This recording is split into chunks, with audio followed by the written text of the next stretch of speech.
Olá, boa noite. Projeto de lei estadual quer proibir que aplicativos de GPS informem a localização de blitzes da lei seca.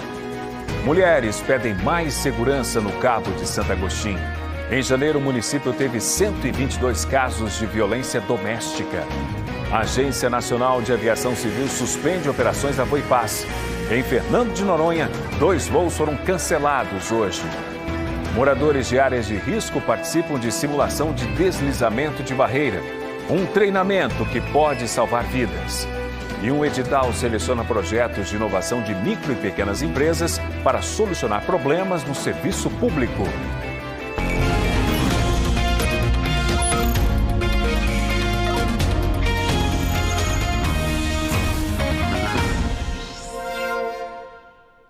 Deputados estaduais vão debater um projeto de lei que proíbe os aplicativos de geolocalização de compartilharem informações sobre as blitzes da lei seca. A mistura de álcool e direção deixou uma marca eterna na vida do Tiago. Ele se tornou cadeirante depois de bater o carro em uma árvore. Tinha bebido 2 cervejas e 1 dose de cachaça no dia. 23 anos depois do acidente, a história serve de exemplo para outros motoristas. Eu achava que não ia mais ter sentido minha vida, que eu achava que eu era uma pessoa incapaz, como muita gente taxa a gente como pessoas incapazes. Mas, graças a Deus, eu consegui e na primeira blitz da Operação Lei Seca, há 13 anos atrás, que vou completar 14 agora em dezembro, vou completar 14 anos de Operação Lei Seca. Eu estava na primeira blitz da Operação Lei Seca e estou de lá para cá, assim, podendo conscientizar as pessoas para que elas não cometam o mesmo erro que cometi. No ano passado, aqui em Pernambuco, a Operação Lei Seca fez quase 500 mil de testes do bafômetro. 120 motoristas consumiram álcool, mas não foram conduzidos à delegacia porque o resultado ficou abaixo de 0,33 miligrama por litro de ar expelido dos pulmões. 18 beberam e cometeram crime de trânsito, já que o teste deu acima do 0,33. Ao todo, foram 6.910 autuações por alcoolemia. E chama a atenção que 98% desse total é porque o motorista não quis soprar o bafômetro. Está na lei, né? Ele não tem a obrigação, mas ele também não sai impune, né? Ele sai com a notificação, né, de R$ 2.934,70. Terá que chamar uma outra pessoa, né, para poder fazer a liberação do seu veículo, que também será ofertado o teste, e ele pode ter o seu direito de dirigir suspenso, né? Se não existissem os aplicativos que mostram onde está tendo blitzes, será que o número de pessoas flagradas dirigindo bêbadas seria maior? Aqui em Pernambuco, um projeto de lei quer proibir que essa informação esteja disponível aqui, no aplicativo onde o motorista consulta a melhor rota. O objetivo é impedir o desvio de fiscalização e diminuir os acidentes por conta de álcool e direção. A proposta é do deputado estadual Romero Albuquerque, do União Brasil. Dentro de 90 a 120 dias, o texto pode ser votado no plenário da Alep. A gente quer proibir com que os aplicativos eles mostrem onde está tendo blitz, onde está tendo a famosa lei seca. Eu venho conversando com alguns deputados e a gente não sentiu nenhuma dificuldade com os nossos pares em aprovar esse projeto. É uma iniciativa muito boa. A gente não está proibindo aqui os aplicativos de GPS existirem. A gente está proibindo com que tenha a facilidade do motorista que bebeu, que é um irresponsável, e queira fugir de uma blitz. O coordenador da operação em Pernambuco acredita que dificultar que motoristas embriagados driblem a fiscalização pode tornar o trabalho da lei seca ainda mais efetivo. Nós não divulgamos, logicamente, nossos pontos, né? A gente procura a efetividade da operação. Tudo que vier para somar com a nossa operação e para salvar vidas é bem-vindo. Quem já viveu as consequências aconselha a não seguir o mesmo caminho. Bebida e direção não combina de forma alguma. Vai sair para beber, beba à vontade, que a proibição não é ingerir bebida alcoólica. Você só não pode, após de ingerir a bebida alcoólica, assumir a direção de um carro ou de uma moto, assim pondo a sua vida e a vida de outras pessoas em risco. A Agência Nacional de Aviação Civil suspendeu temporariamente os voos da Voipaz. Em Fernando de Noronha, viagens foram canceladas e passageiros reclamam dos prejuízos e da falta de informações. Antônio Amante é dono de uma agência de turismo. Com a suspensão dos voos da Voipaz para Noronha, ele estuda alternativas para retirar os clientes da ilha. Pelo menos 15 a 20 passageiros que estão aqui no aeroporto precisando sair da ilha estão presos por conta dos cancelamentos. A gente está tentando viabilizar uma aeronave King Air, um fretamento, para poder tirar todo mundo da ilha na data que eles gostariam de sair, que é hoje, a data que estava marcada da passagem aérea. É muito difícil lidar com essa situação, porque a empresa aérea, ela muitas vezes não se responsabiliza pelo prejuízo e pelo estresse, né, dos nossos clientes, dos nossos amigos que estão aqui presentes passando por essa situação. O cliente vai ter que pagar e reaver juridicamente com a empresa aérea na justiça. As operações da Voipaz foram suspensas por determinação da Agência Nacional de Aviação Civil.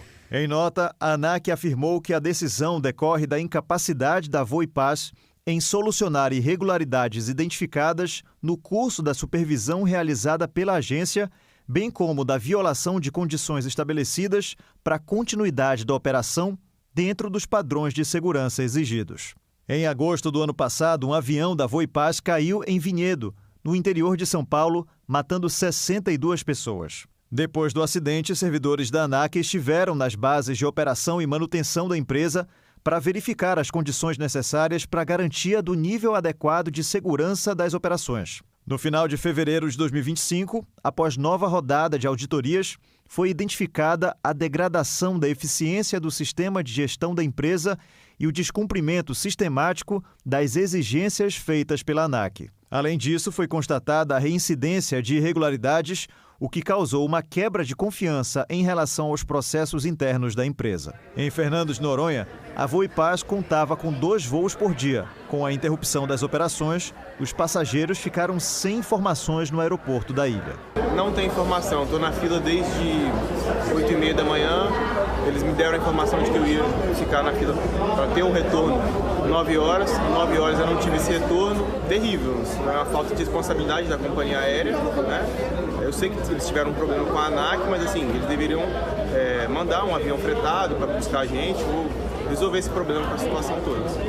Os voos da Voipaz tinham Recife como destino, mas muitas pessoas fariam conexão para outros aeroportos. A gente tem conexão, 2 conexões, né? Brasília e depois Curitiba, que é o nosso destino final. Foi cancelado, né? E a gente está aguardando notícias deles. A suspensão da ANAC por tempo indeterminado deixou passageiros com incerteza e revolta. A gente não tem pousada, não sabe como é que se volta, quando volta, não sabe. Em nota, a Voipaz afirmou que sua frota em operação é aeronavegável e apta a realizar voos seguindo as exigências de padrões de segurança. E que a decisão da ANAC tem impacto para milhares de brasileiros que usam a aviação regional.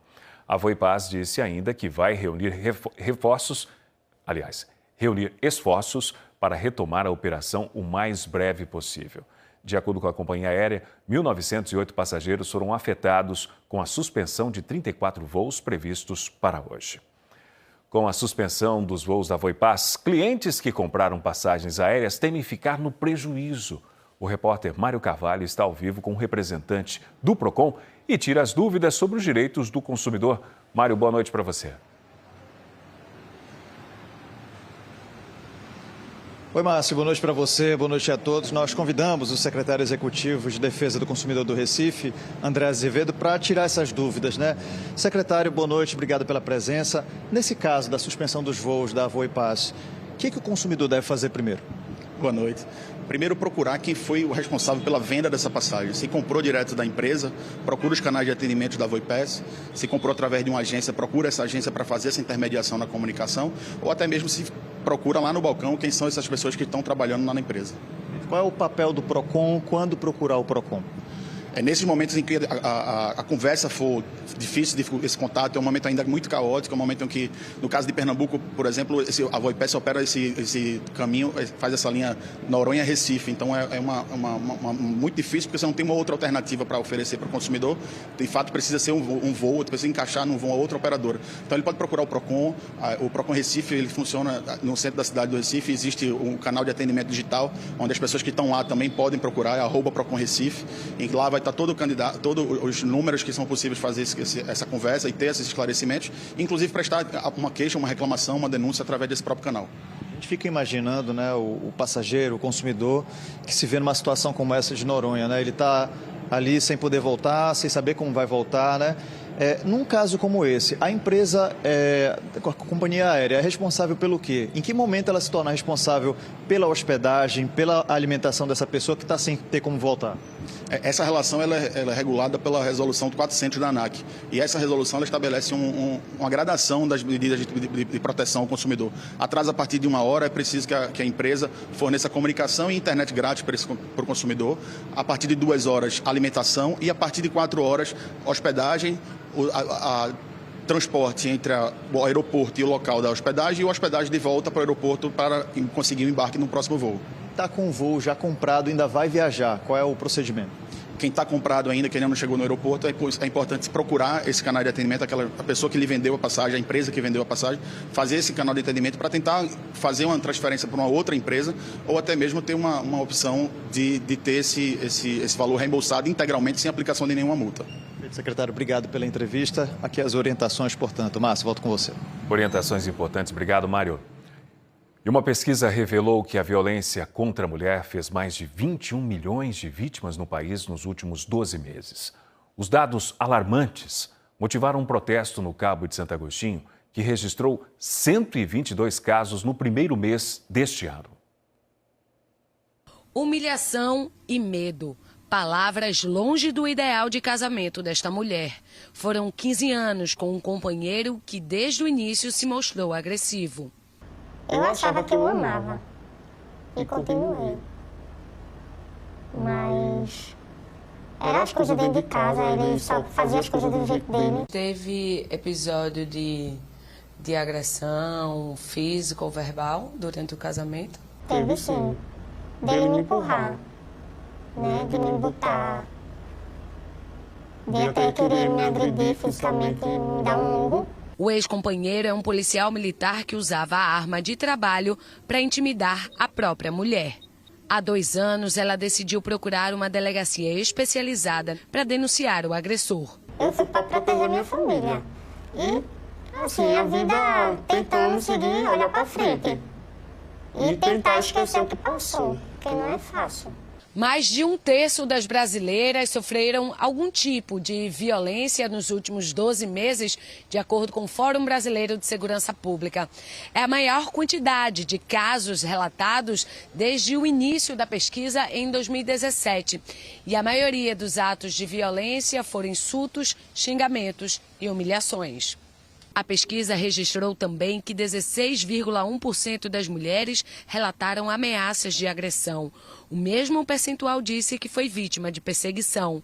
16,9% das mulheres relataram que de fato foram agredidas, seja com batidas, tapas, empurrões ou chutes. A maioria das vítimas tinha idade entre 25 e 44 anos. Eram negras com filhos. Foram poucas as vítimas que procuraram órgãos oficiais depois da violência. Hoje à tarde, mulheres do Cabo de Santo Agostinho e municípios vizinhos se reuniram para pedir o fim da violência e mais ações que garantam direitos e igualdade de oportunidades. Frequentar uma escola, uma faculdade segura, que a gente possa ter o direito de estudar e voltar para casa em segurança. O Cabo é uma cidade grande que tem muita violência contra a mulher e só temos 2 centros de referência. 77 mulheres foram mortas em Pernambuco em 2024, 5 a menos que em 2023. Só em janeiro deste ano, 7 foram assassinadas, uma delas no Cabo de Santo Agostinho. O evento foi marcado pela lembrança de Érica Francisca da Silva, 38 anos, encontrada morta numa praia do Cabo em 18 de fevereiro. A família acredita que foi feminicídio. Veio um homem e tira a vida dela do nada, por ciúme doentio, porque ela simplesmente queria deixar ele e ele não queria deixar ela. A Prefeitura do Cabo tem 2 centros de referência de atendimento à mulher, um na área central e outro em Ponte dos Carvalhos. O telefone do programa Justiceiras passou a atender denúncias 24 horas por dia desde o Carnaval. A experiência durante a folia mostrou que vítimas com medidas protetivas precisam de atendimento mais urgente e, por isso, a Prefeitura vai lançar o programa Mulher Segura. para que se tenha mais agilidade na hora de se fazer o acolhimento dessa mulher que já tem uma medida protetiva ativa. Fazer a remoção dela mais rápido, fazer com que ela saia dessa situação de violência com mais efetividade e que automaticamente ela já seja acolhida por uma equipe multidisciplinar. Esta outra mulher sofreu mais de 30 anos de agressões físicas e psicológicas em 2 casamentos. Encontrou forças para procurar a Secretaria da Mulher para pôr um fim num ciclo de violência. Encontrei uma arma na bolsa dele e aí eu percebi que as ameaças que ele estava fazendo a mim era real. A gente pensa que está sozinha. E na Secretaria da Mulher a gente encontra muitas outras mulheres que passaram ou passam pelo mesmo que a gente passa. E é aí que a gente tem mais forças de seguir em frente. A Câmara Municipal do Recife aprovou hoje um projeto de lei que prevê punições administrativas para agressores de mulheres. Ontem, aqui no NE2, nós mostramos a aprovação do projeto em primeira votação. Hoje, os 35 vereadores presentes aprovaram em segunda votação por unanimidade. O projeto de lei foi proposto pela vereadora Liana Cirne, do PT. As penalidades aos agressores de mulheres incluem multas que variam entre R$ 1.000 e R$ 1 milhão. O texto agora segue para a sanção do prefeito João Campos. Outros detalhes no G1. E tem outro assunto importante no G1. Ontem, aqui no NE2, a gente mostrou o caso de uma menina de 11 anos que morreu depois de inalar um desodorante aerossol. O G1 preparou uma reportagem explicando sobre os riscos desse spray. Quem conta pra gente é o repórter Arthur Ferraz. Oi, Arthur. Olá, Márcio, boa noite. Brenda Sofia Melo de Santana sofreu uma parada cardiorrespiratória depois de aspirar um desodorante de spray para cumprir um desafio que viu na internet. A gente conversou com especialistas para entender os riscos dessa prática. Todos os detalhes estão no G1. Basta apontar a câmera do celular para o QR Code na tela como se fosse tirar uma foto e entrar no link. Um dos especialistas com quem a gente conversou foi o médico que atendeu a menina, Andrei Damasceno. Ele disse que por questões éticas não pode falar sobre o caso específico de Brenda, mas explicou que o aerossol é formado por partículas muito pequenas que, quando inaladas, atingem o sistema respiratório. Já o pneumologista Alfredo Leite, do Hospital Oswaldo Cruz, disse que o aerossol tem substâncias tóxicas que podem causar arritmia e asfixia. Esse conjunto de sintomas é conhecido como síndrome da morte súbita por solventes. A gente segue acompanhando os desdobramentos desse caso. As notícias de Pernambuco você confere no G1, no aplicativo do G1, entrando na aba Minha Região. Márcio. No Recife, moradores do Alto José Bonifácio participaram hoje de uma atividade que simula situações de risco, como deslizamentos de barreira. Um treinamento para evitar tragédias que ajuda a salvar vidas. O plástico que cobre tantas barreiras do córrego São Domingos Sávio, no Alto José Bonifácio, zona norte do Recife, indica o perigo.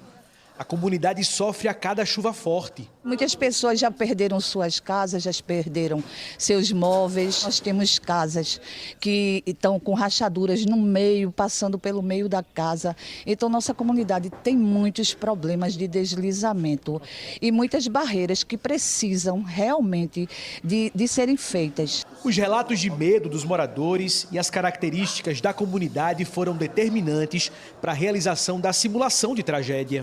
Essa atividade não é para assustar ninguém, pelo contrário, é para orientar as pessoas sobre como elas devem agir diante de uma situação de emergência. E muitas vezes, deixar o local de perigo o mais rápido possível pode ser muito mais complicado do que se imagina.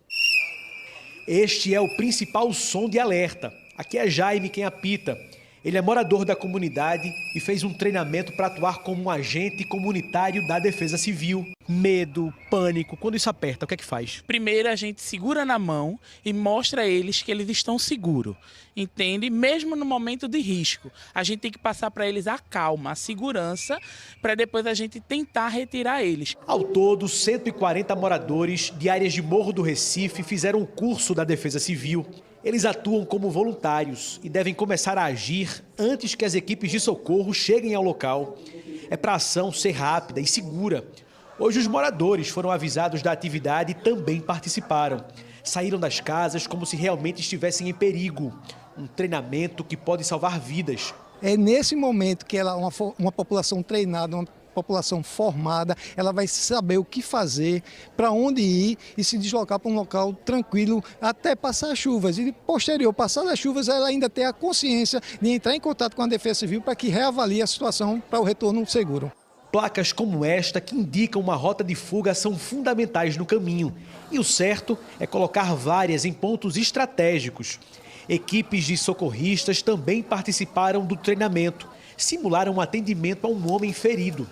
É de bastante valia, porque a gente sente realmente o clima de uma situação real, né? E também já deixa a população ciente de como vai ser o nosso procedimento. Uma base também foi montada na comunidade para que os moradores recebessem mais informações.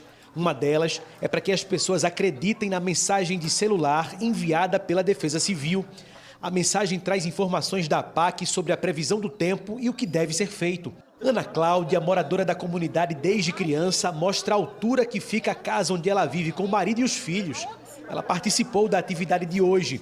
Se mostra mais segura caso tenha que enfrentar uma situação de perigo. A senhora vai fazer o quê? Eu vou pedir socorro. Vai ficar dentro de casa? Não, senhor. Eu quero sair de um lugar que tá risco a eu morrer ali debaixo. Então, a senhora aprendeu direitinho hoje, né? Aprendi. Foi bom? Foi bom, foi maravilhoso. Outros 5 treinamentos devem ser realizados ainda este mês. O próximo vai ser no Alto do Maracanã, na zona norte do Recife. O começo de março tem sido chuvoso na região metropolitana em virtude da zona de convergência intertropical. Mas amanhã chove pouco em todo o estado. Vamos à previsão em algumas cidades. No Cabo de Santo Agostinho chove fraco pela manhã, no volume de 2 milímetros. A temperatura vai dos 26 aos 30 graus. Em Timbaúba, na Mata Norte, mínima de 24 e máxima de 30 graus. Chove menos de 1 milímetro. Chuva passageira de menos de 1 milímetro também em Maraial, na Mata Sul. Por lá, os termômetros variam entre 22 e 28 graus. A governadora Raquel Lira assumiu a presidência do Diretório Estadual do PSD. O anúncio foi feito ontem durante a cerimônia de filiação ao Partido Social Democrático no Recife Expo Center, na área central da cidade. A governadora assumiu o comando do PSD no lugar do atual ministro da Pesca e da Equidade, da Aquicultura, André de Paula. O PSD elegeu 20 prefeitos em Pernambuco nas eleições municipais do ano passado, 6 a mais do que em 2020. Depois de 9 anos, Raquel Lira deixou o PSDB, Partido da Social Democracia Brasileira, legenda pela qual foi eleita 2 vezes prefeita de Caruaru e governadora. Essa semana, a vice-governadora Priscila Krause deixou o Cidadania e se filiou ao PSDB. E depois do intervalo, empreendedorismo dentro de casa, você vai ver como famílias investiram em sonhos e estão gerando renda. O Enem2 volta em instantes. Até já.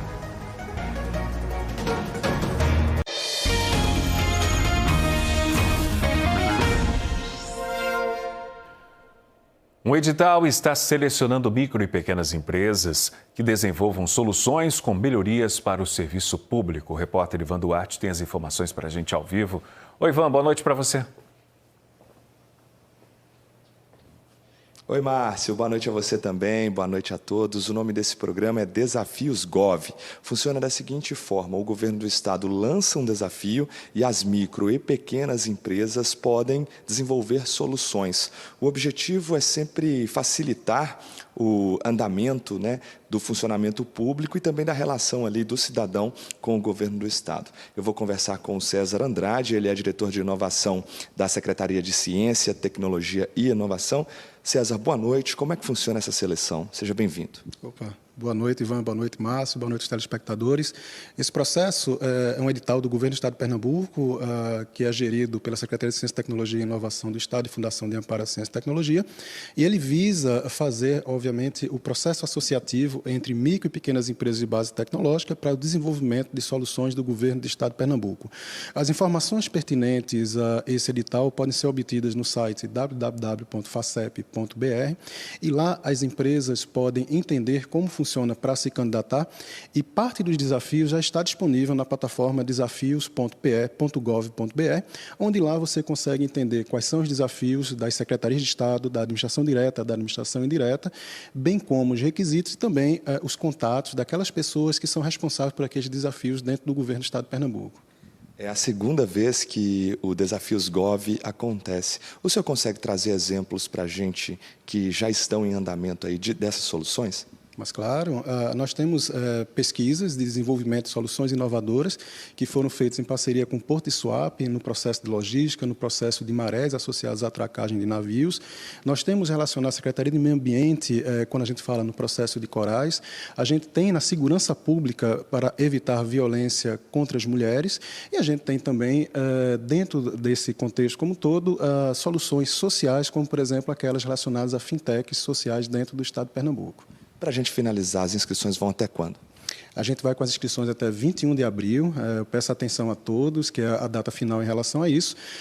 É feito através do próprio site da FACEP, onde a gente vai ter o agil.facep.br, e as empresas precisam se cadastrar previamente e é importante que façam isso com a devida antecedência.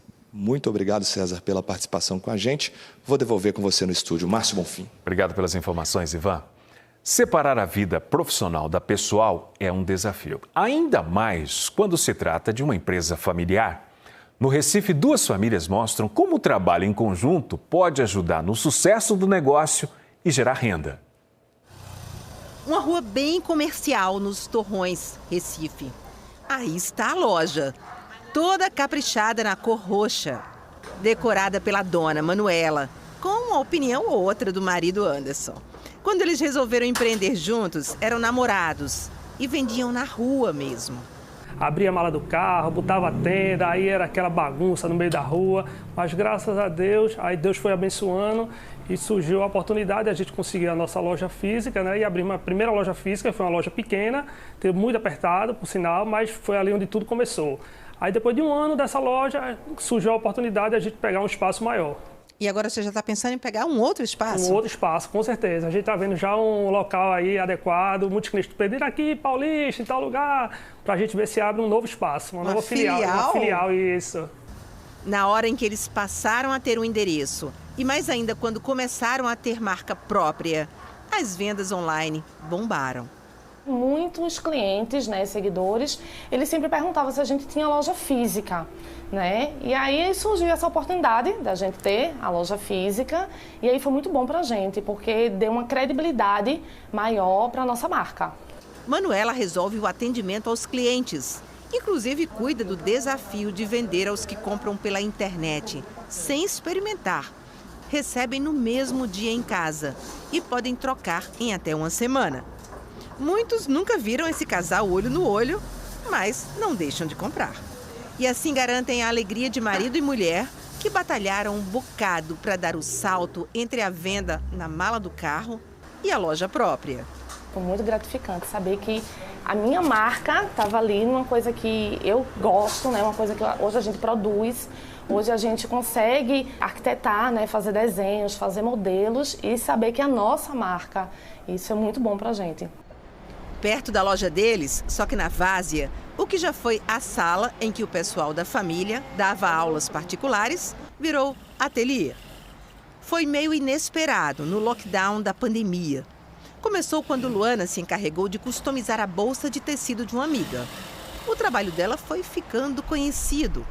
A mãe, Sueli, que é artesã, ensinou Luana a pintar, começou a participar da produção, inclusive costurando o material que Luana ilustraria. Elas descobriram que bons lugares para divulgarem e venderem o que produzem são as feirinhas. Aí descobriram a do Bom Jesus, a da Rua da Aurora. E depois que foram para a Bienal do Livro em outubro de 2023, as encomendas se multiplicaram. A filha mais velha, Anne, administra a divulgação nas redes sociais e a parte financeira. Ela que contabiliza. A família produz aproximadamente 200 itens por mês, sendo 80 ecobags, 20 camisetas e mais produtos diversos. O resultado das vendas equivale a metade da renda da família.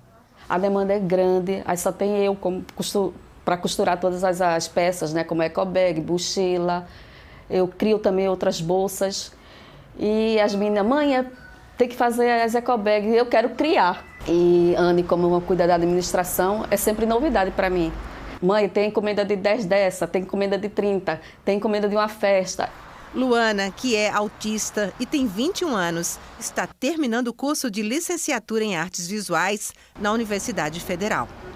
Ainda aprendendo muito sobre pintura, desenho, gravura, tudo que usa para trabalhar em família. Eu nunca esperei que desse certo, na verdade. Eu tinha muita vergonha de postar minhas artes no Instagram e tal. E quando eu comecei a postar, deu certo, a galera gostou muito e hoje em dia eu acho ainda muito engraçado quando vem gente dizendo que eu sou tua fã, te sigo no Instagram, ou então eu vi o vídeo tu pintando. Aí às vezes eu encontro na rua alguém com uma bolsa minha, é muito estranho isso, porque eu nunca imaginei que poderia dar certo nesse nível. Uma última informação: o Brasil foi condenado há pouco na Corte Interamericana de Direitos Humanos pelo desaparecimento de um trabalhador rural em Itambé, na Mata Norte do estado, em 2002. Almir Muniz sumiu um ano depois de denunciar em uma CPI na Assembleia Legislativa da Paraíba policiais que participavam de uma milícia rural que atuava em Pernambuco e na Paraíba. O corpo do trabalhador rural nunca foi encontrado e o caso foi arquivado pela Justiça em 2009. A Advocacia Geral da União ainda não se pronunciou sobre a condenação. Nós ficamos por aqui. Para você, uma boa noite e até amanhã.